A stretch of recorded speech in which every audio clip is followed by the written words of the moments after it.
성도 여러분 안녕하십니까? 안녕하세요. 오늘도 함께 이른 아침에 하나님의 양식을 먹기 위하여서 오신 여러분들 진심으로 환영합니다. 오늘은 너무나도 유명한 기적의 이야기, 오병이어의 이야기, 떡 5개와 물고기 2마리로 5,000명을 먹이신 이야기를 함께 나누려고 합니다. 마가복음 6장 30절부터 44절까지 있는 말씀이 오늘 이 오병이어의 이야기의 본문의 내용이겠습니다. 마가복음 6장 30절부터 44절까지.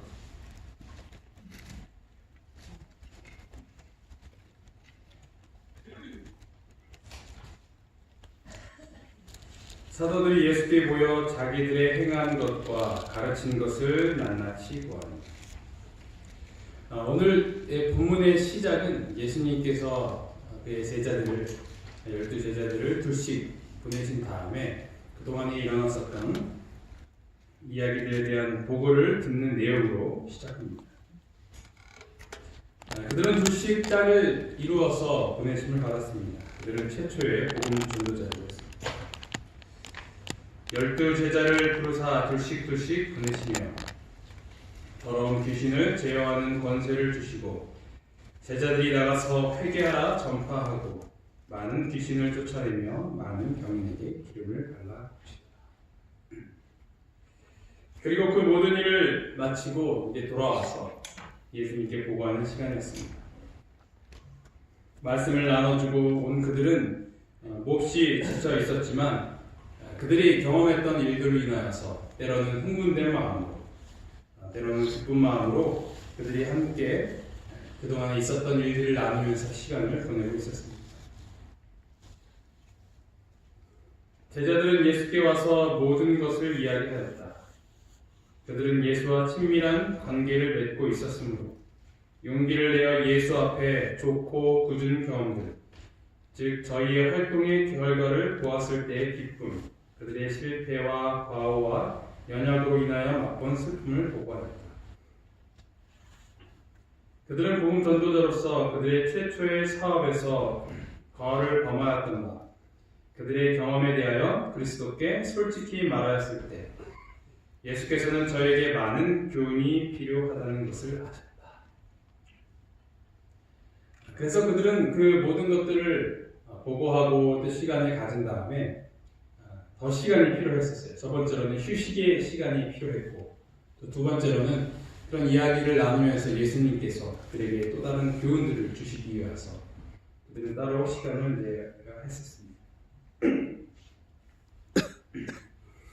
이르시되 너희는 따로 한적한 곳에 와서 잠깐 쉬어라 하시니 이는 오고 가는 사람이 많아 음식 먹을 겨를도 없습니다. 이에 배를 타고 한적한 곳에 갔으니 오고 가는 사람이 많아서 음식 먹을 겨를도 없었기 때문에 예수님 주위로 사람들이 많이 모였었기 때문에 그래서 그들은 쉴 수도 없었고 또 중요한 이야기들을 조용한 곳에서 나누기가 힘들었기 때문에 그들은 예수님의 의도에 따라서 한적한 곳으로 가게 됩니다. 이 한적한 곳이 어딘가 하면 이 사복음서에서 이 오병이어의 내용들을 다 기록을 하고 있는데요.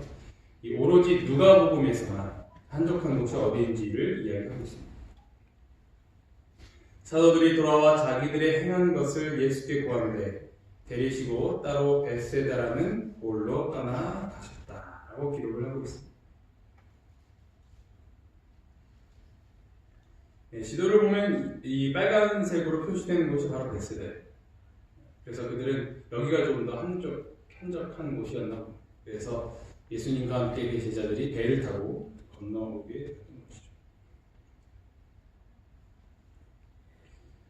그런데 사람들은 예수님과 제자들을 가만히 내버려 두지 않았습니다.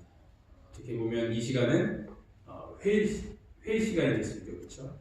그리고 휴식 기간이 될 수 있고, 협의 기간이 될 수도 있었을 것입니다.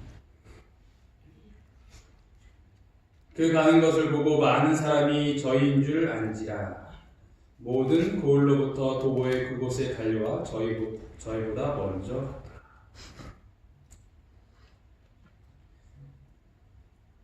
벳세다로 가니까 사람들이 이미 거기에 모여 있었던 거죠. 예수님과 그의 제자들이 벳세다로 가는 것을 어떻게 알았을까요? 참 대단합니다. 인터넷도 없고 전화도 없던 시대에 그들은 어떻게 서로 연락을 해서 기가 막힙니다. 예전 같은 경우는 80년대 같은 경우에는 오빠 부대를 아실 겁니다.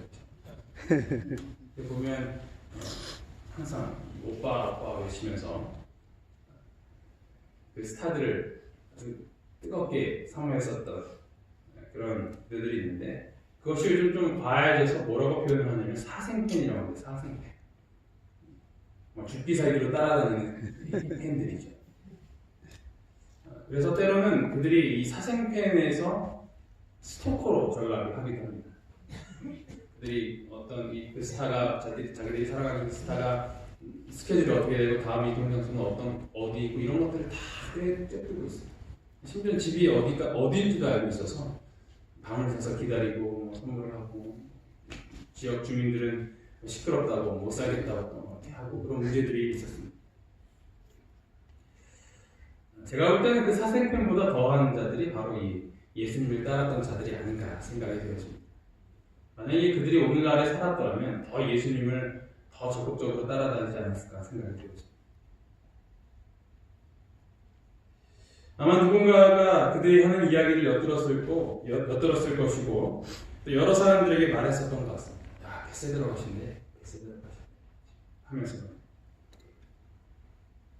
그리고 배 속도보다 사람들의 걸음걸이가 더 빨랐을 거라고 우리가 짐작할 수 있기 때문에 예수님이 한적한 곳으로 가려고 했었는데 거기도 누가 기다리고 있는 거예요? 많은 사람이 그곳에서 기다리고 있었던 거예요. 예수님이 계신 곳에는 항상 사람들이 많이 모였습니다. 말 그대로 구름대처럼 모였습니다. 마가복음만 보더라도 항상 많은 사람들이 그분의 주위로 몰려들었다라는 것을 의도적으로 더 기록을 하고 있습니다. 이 마가복음 같은 경우에는 특별히 로마인들을 위하여서 쓰여진 책이라고 합니다. 그래서 어떤 그 유대인들을 위해서 쓰여진 마태복음과는 달리 구약 성경에서 나타나는 그런 예언적인 내용 이런 것들을 다 제외하고 유대인들의 의식이나 이런 내용들은 다 빼버리고 주로 어떤 내용들을 담았냐면 예수님께서 활동하시는 모습, 그 예수님이 얼마나 인기가 많으셨는지에 대한 모습들을 이 마가복음에서는 특히 잘 다루고 있습니다. 그래서 제가 한번 쭉 찾아봤습니다. 마가복음 1장부터 찾아봤는데요. 온 동네가 문 앞에 모였고 모든 사람이 주를 찾나이다. 많은 사람이 모여서 문 앞에라도 용신할 수 없게 되었다. 서 있을 수 없을 정도로 많이 모였다. 이렇게 기록하고 있습니다. 무리가 다 나와서 예수님께 큰 무리, 집에 들어가서니 무리가 다시 모이고 식사할 겨를도 없을 정도였습니다. 예수께서 다시 바닷가에 가르치시니 큰 무리가 모였고 또 5장에서도 저편으로 건너가셨을 때 역시 큰 무리가 모였습니다. 아무도 모르게 하시려고 했지만 숨길 수 없을 정도로 마치 CCTV가 예수님을 감시하는 듯한 사람들이 또 그렇지. 큰 무리가 모였고 온 무리가 예수님을 보고 달려갔고 또 무리가 다시 모였다 이렇게 기록을 하고 있는 거죠. 허다한 무리가 함께 나왔고 그리고 마가복음 11장은 예수님께서 이제 예루살렘으로 입성하는 그 모습을 잘 그리고 있습니다.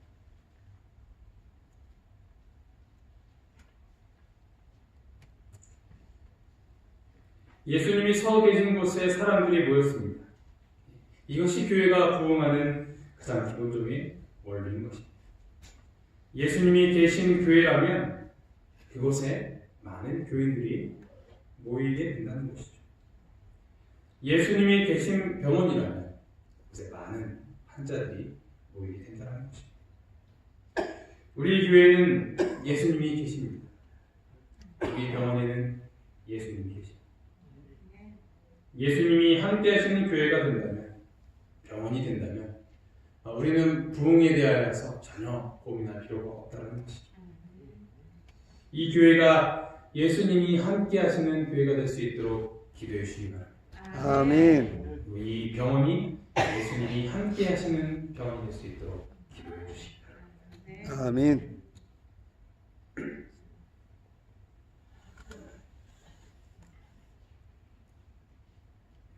예수께서 나오사 큰 무리를 보시고 그 목자 없는 양 같음을 인하여 불쌍히 여기사 이 여러 가지로 가르치시더라. 때가 저물어가매 제자들이 예수께 나와 여쭤오되 이곳은 빈들이요 때도 저물어가니 무리를 보내어 두루 촌과 마을로 가서 무엇을 사먹게 하옵소서. 그렇게 많은 군중들이 모였을 때, 사람들이 모였을 때 예수님께서는 무엇을 하셨는가? 예수님께서는 그들에게 무엇을 주셨는가? 그들에게 불쌍한 그들에게 정말 필요한 것을 예수님께서는 주신 것입니다. 그것은 바로 천국 복음이었습니다.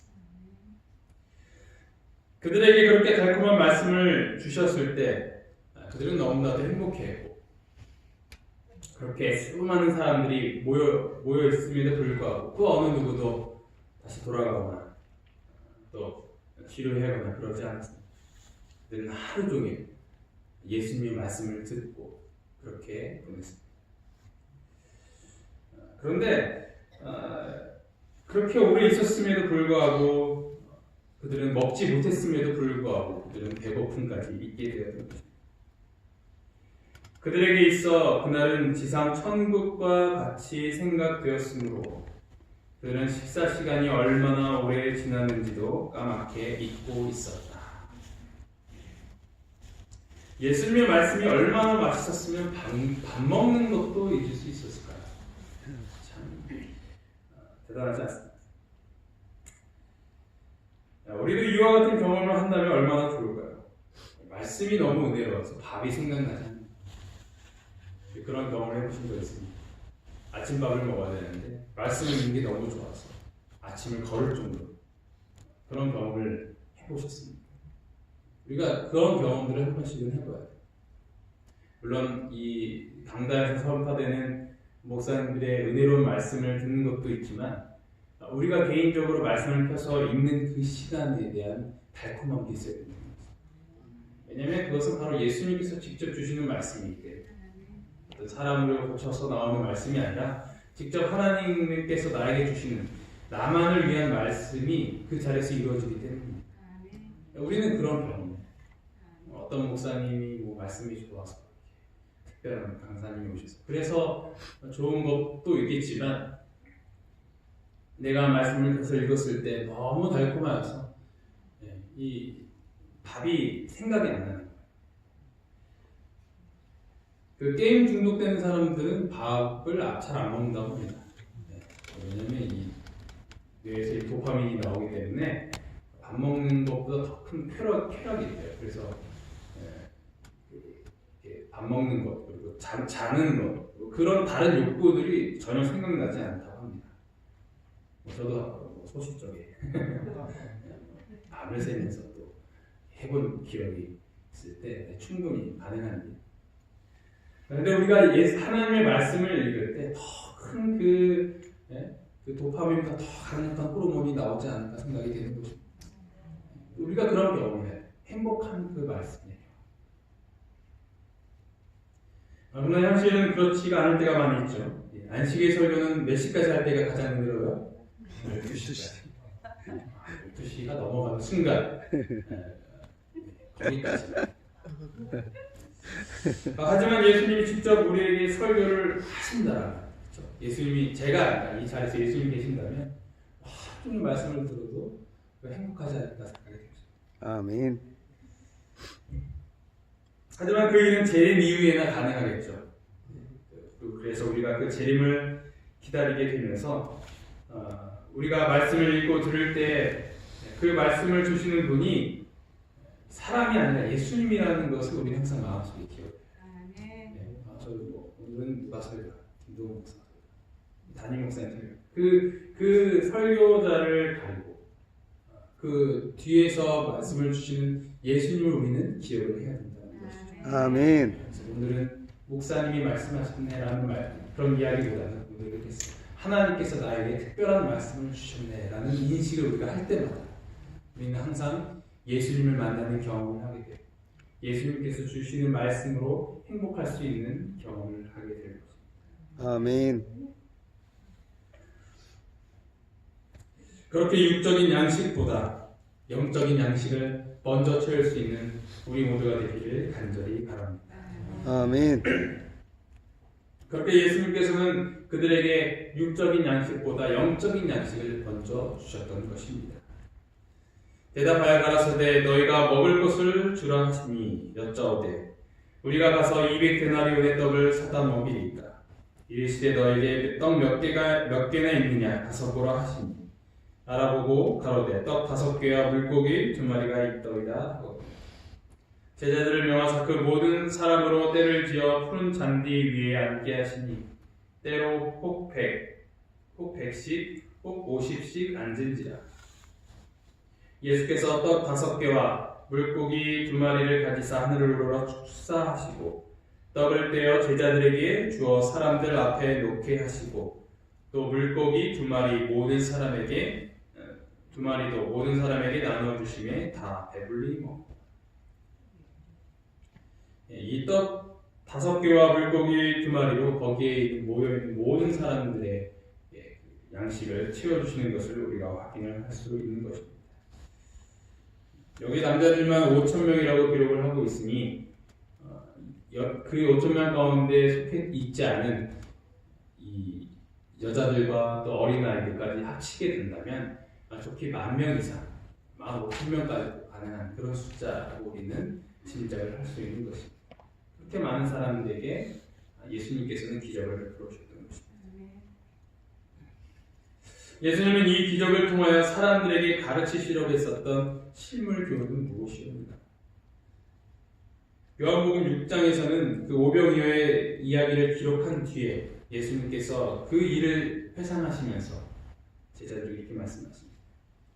예수께서 가라사대 내가 곧 생명의 떡이니 내게 오는 자는 결코 줄이지 아니할 터니 나를 믿는 자는 영원히 목마르지 아니하리라.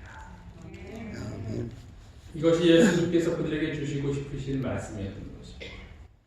마치 출애굽 때 만나의 기적을 통하여서 그들에게 떡을 내려주신 분이 예수님이셨다는 것을 다시 상기시키시면서 우리에게 떡을 주시는 것, 그 오병이어의 기적을 통하여서 우리가 바라야 되는 것은 바로 생명의 떡을 주시는 분이 예수님이시다라는 사실인 것입니다. 그들은 단순히 육적인 양식을 위하여 사는 것이 아니라 영적인 양식을 위하여 살아야 한다는 것을 예수님께서는 몸소 보여주셨던 것입니다. 썩는 양식을 위하여 일하지 말고 영생하도록 있는 양식을 위하여 하라. 이 양식은 인자가 너희에게 주이니 인자는 아버지 하나님의 인치신 자니라. 저희가 그 떡을 먹음으로 육체적인 힘과 원기 회복을 얻은 것처럼 영생에 이르는 영적 힘을 그리스도에게 얻을 수 있을 것이었다. 그러므로 우리가 육적인 양식을 먹기 전에 이것에 나와서 영적인 양식을 선택한다는 것은 굉장히 의미가 있는 것입니다. 이 시간을 통하여서 우리의 영적인 힘은 채워지고 그 영적인 힘은 결국 우리를 영생에 이르는 밑거름이 되게 한다는 것입니다. 사람이 하루라도 먹을 것을 먹지 않고는 살 수 없는 것처럼 우리가 하나님의 말씀을 먹고 그렇게 살아야 된다는 것입니다. 우리 자녀들에게 항상 아침밥을 먹으라고 이렇게 강조하지 않습니다. 아침밥을 먹고 학교에 가봐라, 직장에 가봐라. 아침밥이 중요하기 때문에 그 밥이 결국 그 하루를 버틸 수 있도록 하는 힘이면서 또 여러 가지 과학적인 근거들로 그 아침밥을 먹는 것을 굉장히 중요하다고 사람들이 이야기하고 있는 것입니다. 그러면서 우리가 아침에 일어나서 제일 일어나서 해야 할 일은 무엇인가? 그것은 바로 하나님의 말씀을 먹는 것이죠. 다른 모든 일을 하기 전에 하나님의 말씀으로 하루를 시작하시기 바랍니다. 아멘. 그리고 그 영적인 양식을 통하여서 우리의 영적인 힘이 계속 증가되는 것을 경험을 하시기 바랍니다.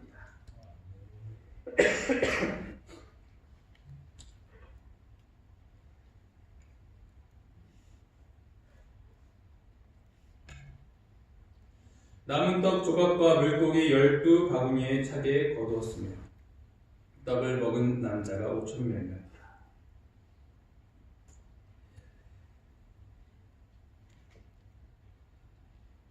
그들이 충분히 먹었을 뿐만 아니라 그들이 먹었던 양식이 남았다는 것을 기록을 하고 있죠. 예수님께서 정말 풍족하게 있었던 거죠. 먹고 나면 아마 다들 배부르게 먹지 않았을까 생각이 돼요. 하루 종일 먹지 않았기 때문에 더 많이 먹었을 거예요, 그렇죠? 예. 그건 이제 시장이 반찬이라고 배고픈 상태에서 먹는 게 굉장히 안 좋지 않습니까, 그렇죠? 그래서 끼니 때에 따라 먹어요. 왜냐하면 배고플 때 먹으면 항상 과식을 하게 돼요. 이상하게. 배고프면 식판에 이렇게 떠오게 되면 밥이 더 많아요. 오늘 내가 왜 이렇게 많이 먹었지? 라고 후회하지만 이미 제 배는 한참 나와 있는 것을 발견합니다. 요한복음 6장 12절에 보면 이렇게 기록을 하고 있습니다. 저희가 배부른 후에 예수께서 제자들에게 이르시되 남은 조각을 거두고 버리는 것이 없게 하라 하시니. 예수님께서는 그 음식 남은 것들을 버리지 말라고 하셨어요. 여기서는 그 먹다 남은 것이 아니라, 그렇죠? 이제 이렇게 나눠주던 그런 것들이 이제 사람들이 가져가지 않아서 그 남은 것을 이야기하고 있는 것이죠. 예수님께서는 참으로 절약하시는, 아끼시는 분이 아니었나 생각도 되었습니다. 그런데 예수님께서 그들에게 양식을 나눠주시고 또 그 남은 것들을 버리지 말고 모으라고 하셨던 그 의미는 무엇이었는가? 시대조망에서는 이렇게 기록을 하고 있습니다. 부스러기 같은 바구니를 모았을 때 사람들은 집에 있는 친구들을 생각한다. 그들은 그리스도께서 축복하신 떡을 친구들과 같이 먹기를 원한다. 바구니에 든 떡 부스러기는 열렬한 군중들에게 분배되어 주위의 모든 지방에 퍼져갔다. 그러니까 그 남은 것을 어떻게 했겠냐 이거죠. 예수님이 뭐 냉장고가 있어가지고 이렇게 저장하거나 그러지 않으셨죠. 그렇죠? 그것이 아니라 사람들에게 또 나눠주시는 것이죠. 이것을 갖고 너희 집으로 돌아가는 것입니다. 너희가 생각나는 그 친구들, 사람들, 가족들을 위해서 그 떡을 주라라고 했던 것입니다.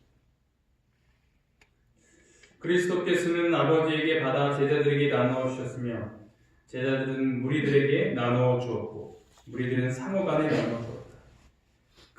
그와 같이 그리스도와 연합한 자들은 다 그에게서 하늘의 양식인 생명의 떡을 받아 그것을 남에게 전하여 줄 것이다.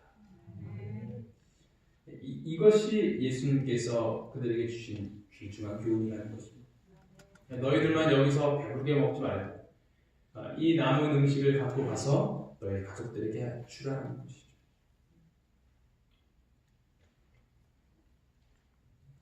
마태복음 24장 45절 충성되고 지혜 있는 종이 되어 주인에게 그 집 사람들을 맡아 때를 따라 양식을 나눠줄 자가 누구냐. 충성되고 지혜 있는 종이 어떤 사람이라는 거예요?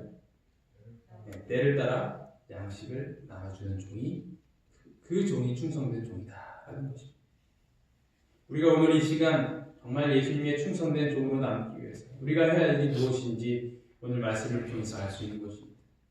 우리가 받은 이 말씀들을 사람들에게 나눠줘. 오늘 든 설교의 말씀을 나눠드릴 수 있고 오늘 내가 읽은 말씀을 듣고 나눠줄 수도 있는 것입니다. 아멘. 요즘은 또 유튜브가 이렇게 많이 올라와서 링크 글을 이렇게 전해주는데요. 의외로 사람들이 그건 잘 안 봐요. 나는 굉장히 마음에 들어서 봤지만 이렇게 주면 사실 그렇게 하지 않습니다. 직접 더 필요한 것은 무엇이냐? 그것은 바로 내가 직접 말씀을 전해주는 것입니다.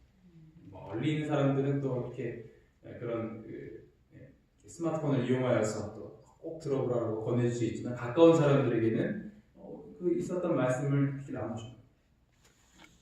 우리가 모일 때 무슨 이야기를 하겠습니까? 드라마 이야기, 이렇게 먹는 이야기, 또 어떤 주제들이 있으신가요? 그것은 우리 입에서 나오는 이야기는 우리의 마음속에 있는 이야기죠. 우리의 마음 가운데 하나님의 말씀이 가득 채워 있다면 그렇다면 우리가 전하는 그 말씀, 우리가 나누는 그것들은 바로 하나님의 말씀이 될 것입니다. 아멘. 주의 오심을 바라는 자들은 한가하게 기다리고 있지 말아야 한다. 그리스도의 재림에 대한 기다림은 사람들로 하여금 주를 두려워하게 하며 죄에 대한 심판을 두려워하게 한다. 이것은 주께서 내려주시는 은혜를 거절하는 큰 죄에서 그들을 일깨워준다. 주를 기다리는 자들은 진리의 순종함으로 저희 영혼을 순결하게 하고 있다. 깨어 기다리는 한편 열심히 일한다. 주께서 문 앞에 이르신 줄을 알기 때문에 그들은 열심을 내어 영혼들을 구원하는 사업에 거룩한 지혜들과 협력한다. 아멘. 예수님께서 주시는 떡으로 나의 갈급함이 채워졌을 때 나 혼자 만족하라고 말씀하지 않으시는 것입니다. 그 떡을 먹음과 동시에 내가 사랑하는 사람 그리고 사랑해야 할 사람들을 생각해야 하는 것입니다. 아멘. 나의 필요가 채워졌을 때 그것이 필요한 또 다른 사람들에게 나눠줄 수 있는 자들이 될 때 우리는 주님 앞에 충성된 종이라는 칭찬을 받게 될 것입니다. 아멘. 오늘 또한 말씀을 기억하시면서 우리가 오늘 그 말씀으로 하루를 채우면서 오늘 하루를 살아갈 힘을 얻으면서 또 영생을 또 이뤄나갈 그 힘을 얻으면서 오늘 하루 동안 우리가 받은 말씀들을 또 다른 사람들에게 나눠줄 수 있는 우리 모두가 되기를 간절히 바라면서 말씀을 마치도록 하겠습니다. 아멘. 기도하시겠습니다.